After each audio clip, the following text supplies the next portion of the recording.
Les promesses de Saint-Rémy au roi de France.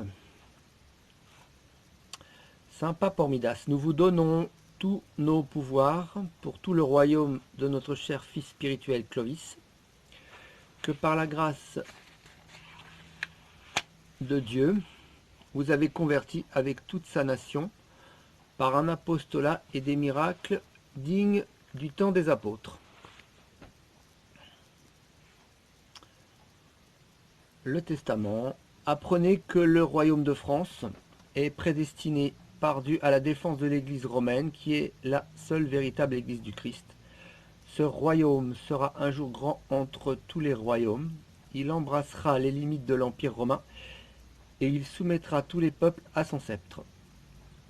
Il durera jusqu'à la fin des temps. Il sera victorieux et prospère tant qu'il sera fidèle à la foi romaine, mais il sera rudement châtié toutes les fois où il sera infidèle à sa vocation. Chaque fois qu'il y a eu des guerres, le protestantisme, des choses comme ça, c'était un châtiment dû au fait que les Français, ou l'État, ou l'élite, n'a pas été à la hauteur de sa vocation catholique. Saint Pilice, vous direz, pape Saint Pilice, aux Français qu'ils fassent leur trésor des testaments de Saint-Rémy, de Charlemagne et de Saint-Louis, qui se résument dans ces mots si souvent répétés par l'héroïne d'Orléans. Vive le Christ, qui est roi de France. Malédiction. Si un jour cette race royale que j'ai tant de fois consacrée au Seigneur rendait le mal pour le bien, lui devenait hostile, que le coupable soit averti, etc. Si, à la 7e monition, il persiste dans son crime, trêve à l'indulgence, place à la menace. Bénédiction. Si notre Seigneur Jésus-Christ daigne écouter les prières que je répands tous les jours en sa présence, spécialement pour la persévérance de cette race royale, suivant mes recommandations, dans le gouvernement de son royaume et le respect de la hiérarchie de la Sainte Église de Dieu, jusqu'aux bénédictions de l'Esprit Saint déjà répandu sur la tête royale, s'ajoute la plénitude des bénédictions divines.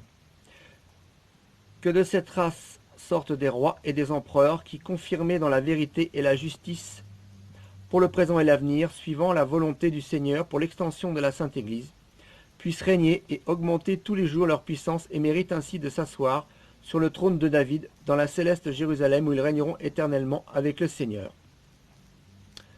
Ainsi soit-il.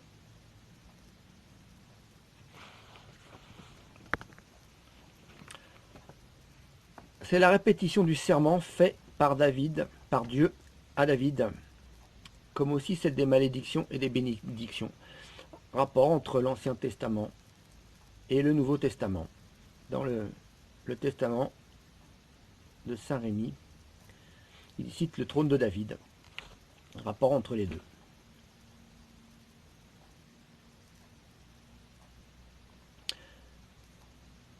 Le cardinal rapproche l'histoire de France de celle du peuple élu de l'Ancien Testament. Ce que je viens de dire. C'est cela qui a été accordé par une permission divine aux prières de Saint-Rémy, suivant la parole de David, psaume 88. Si mes fils abandonnent ma loi, s'ils ne marchent point dans les voies de mes jugements, s'ils profanent mes justices et ne gardent point mes commandements, je visiterai leur iniquité avec la verge et leur péché avec le fouet. Mais je n'éloignerai jamais de ce peuple ma miséricorde.